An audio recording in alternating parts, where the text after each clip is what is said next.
At the time, the Philistines gathered their military units into one army to fight against Israel. So Achish said to David, "You know, of course, that you and your men must march out of the army with me." David replied with Achish, "Good. You will find out what your servant can do." So Achish said to David, "Very well. I will appoint you as my permanent bodyguard." By this time Samuel had died. All Israel had mourned for him and buried him in Ramah, his city. And Saul had removed the mediums and spirits from the land. The Philistines gathered and camped at Shinnam. So Saul gathered all Israel, and they camped at Gilboa. When Saul saw the Philistine camp, he was afraid. His heart pounded. He inquired of the Lord, but the Lord did not answer him in dreams or by the Urim or by the prophets. Saul then said to his servants, "Find me a woman who is a medium so I can go and consult her." His servant replied, "There's a woman at Endor who is a medium."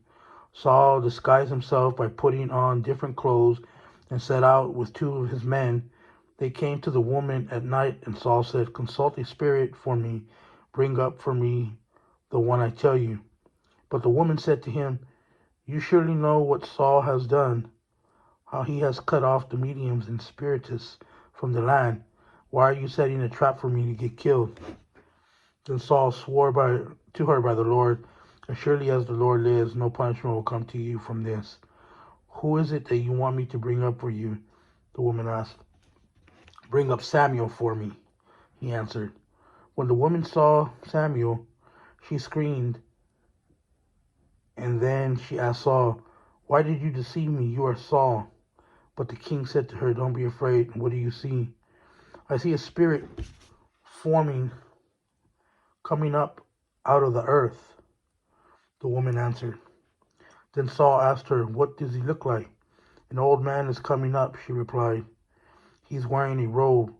Then Saul knew that it was Samuel, and he knelt low with his face to the ground and paid homage.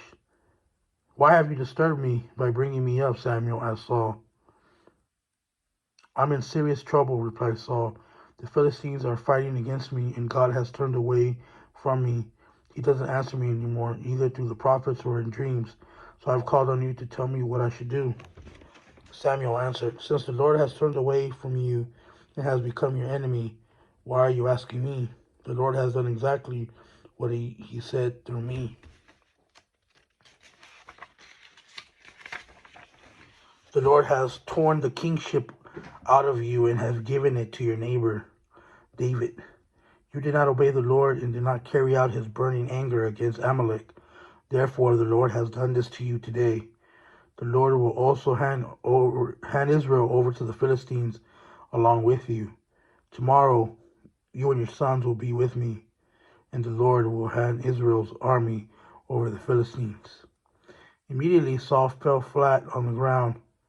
He was terrified by Samuel's words and was also weak because he had not eaten anything all day and all night. The woman came over to Saul, and she saw that he was terrified and said to him, "Look, your servant has obeyed you. I took my life in my hands and did what you told me to do. Now please listen to your servant. Let me set some food in front of you, eat, and it will give you strength so you can go on your way." He refused, saying, "I won't eat." But when his servants and the woman urged him, he listened to them. He got up off the ground and sat on the bed. The woman had a fattened calf at her house, and she quickly slaughtered it. She also took flour, kneaded it, and baked unleavened bread. She served it to Saul and his servants, and they ate. Afterward, they got up and left that night. The Philistines brought all their military units together at Aphek while Israel was camped by the spring in Jezreel. As the Philistine leaders were passing in review with their units of hundreds and thousands, David and his men were passing and reviewing behind them with Achish. Then the Philistine commanders asked, "What are these Hebrews doing here?" Achish answered the Philistine commander, "That is David, servant of the king Saul of Israel. He has been with me a considerable period of time. From that day he defected until today. I found no fault in him." The Philistine commanders, however, were enraged with Achish and told him, "Send that man back to back and let him return to the place you assigned him. He must not go down with us in battle only to become our adversary during the battle.